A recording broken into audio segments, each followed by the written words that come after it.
स्वामी विवेकानंद की असली कहानी हमें कभी बताई ही नहीं गई। उनके 1893 के शिकागो भाषण की बात तो सब करते हैं, वो हिंदू धर्म को विदेश लेकर गए इसकी बात सब करते हैं, लेकिन कभी ये सवाल कोई पूछता ही नहीं कि फोटोज में इतने हेल्दी दिखने वाले स्वामी विवेकानंद सिर्फ 39 साल की उम्र में ही हमें छोड़कर क्यों चले गए। बचपन से सवाल मुझे बहुत ज्यादा परेशान करता था, इसलिए मैंने स्वामी विवेकानंद के खुद लिखे लेटर की छानबीन की और उनको पढ़कर सच कहूँ तो मेरा दिल टूट गया। आज जो कुछ भी मैं आपको बताने जा रहा हूँ उससे पहले शायद आपने कभी नहीं सुना होगा। स्वामी विवेकानंद का जीवन सन्यासी का जीवन नहीं था, वो एक लगातार संघर्ष था। 1893 की सफलता के बाद उन्हें लगा कि देश उनका साथ देगा, पर उन्हें सिर्फ मिली जेलसी। वो अपने शिष्यों को लिखते हैं कि किसी भी स्लेव माइंडसेट वाले व्यक्ति का सबसे बड़ा दोष है वो अपने भाई को कभी आगे बढ़ता देख ही नहीं पाता। जब उन्हें सबसे ज्यादा सपोर्ट की जरूरत थी तब उनके देशवासियों ने ढोंगी और फ्रॉड साबित करने में उनको लगे हुए थे। इसी लेटर में इसलिए वो एक जगह लिखते हैं, शाबाश मेरे देशवासियों। सिर्फ इस एक लाइन में उनका पूरा दर्द छिपा हुआ है। बात है उन दिनों की जब भारत में वो 1897 में लौटे थे तो उनका भव्य स्वागत हुआ था। बड़े बड़े जुलूस निकाले गए थे, लेकिन सच्चाई क्या थे। वो लिखते हैं कि इन जुलूसों के बीच भारत में अपना काम आगे बढ़ाने के लिए उन्हें आर्थिक मदद सिर्फ उनके दो विदेशी दोस्त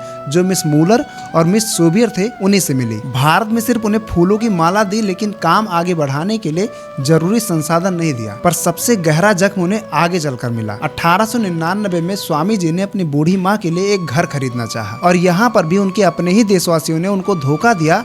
पूरे पैसे लेने के बाद घर का पोजीशन ही नहीं दिया। उन्हें पता था कि एक सन्यासी है, कोर्ट कचहरी थोड़ी जाएगा। वो महापुरुष जो पूरी दुनिया को जगाने निकला था, वो अपने ही माँ को एक छत नहीं दे पाया क्योंकि अपने ही देशवासियों ने उसे धोखा दे दिया था। साल 1900 तक वो अंदर से टूट चुके थे, लेकिन वो इंसान कभी हारता नहीं है। एक बार फिर से उठ खड़े होते हैं, पैसे इकट्ठे करते हैं और फिर बाहर जाने के लिए विदेशी दौरे के लिए निकल जाते हैं। इस दौरान एक बार वो लिखते हैं कि कैसे बीमार होने के बावजूद वो हर रात भाषण दे रहे थे, सिर्फ इसलिए ताकि भारत लौटने का किराया जमा कर सके। और ये सब करते करते उनकी बॉडी ने उन्हें जवाब दे दिया था। 39 साल की एज में वो चले गए, पर क्या आपने उनकी बीमारियों की लिस्ट देखी है? एटलीस्ट 31 मेजर मेडिकल कंडीशन से वो जूझ रहे थे, जिनमें migraine, asthma, diabetes, liver disease, heart problem से वो रोज लड़ रहे थे। वो अपनी हर साहस के साथ देश को उठाने की कोशिश कर रहे थे और बदले में हमने उन्हें क्या दिया? हाँ, वो बात तो अलग है कि हमने उनको भगवान बना दिया और शायद हर एक घर में उनकी फोटो मिलती है। और यहाँ पर ये कहावत सच हो गई कि जिंदा रहते हुए इंसान को पानी तक नसीब नहीं होता